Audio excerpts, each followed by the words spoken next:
என் பேர் உமாவதி. திருவேற்காட்டிலேருந்து வரேன்.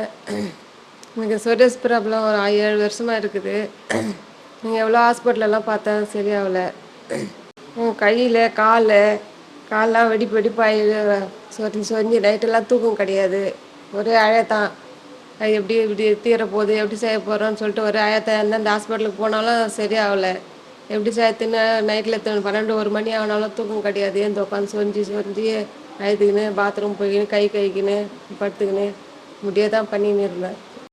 மருந்து கொடுப்பாங்க, சாப்பிடுவோம். ஆயில்மெண்ட்டு போட்டு மாத்திரை கொடுத்தோம், ஆனால் சரி ஆகலை. கொஞ்சம் தான் அப்படியே சரி ஆகிற மாதிரி ஆகும், திருப்பி ஜாஸ்தி ஆகிடும். நிறைய ஹாஸ்பிட்டலில் போயிட்டு ஒரு 10 ஹாஸ்பிட்டலில் போயிட்டு பார்த்துட்டேன். ஒன்றும் சரி ஆகலை, அதிகமாக தான் ஆயிடுச்சு. ஒரு 3 ஹாஸ்பிட்டலில் போனால் அதிகமாகிடுச்சு. சரின்னு டிவியில் பார்த்தேன் அந்த ஹாஸ்பிட்டலில். சரி போய் பார்க்கலாம் அப்படின்னு வந்தேன். பரவாயில்ல, ஒரு மருந்து போட்டு ஒரு வாரத்துலேயே கொஞ்சம் அப்படியே அந்த அரிப்பு கொஞ்சம் கொஞ்சமாக நின்றுது. வலியும் கொஞ்சம் கம்மியாக இருக்குது. சரி, இனிமேல் ஒன்றும் நல்லா ஆகிடும்னு ஒரு நம்பிக்கையில் தான் திரும்ப வந்துருக்குறேன்.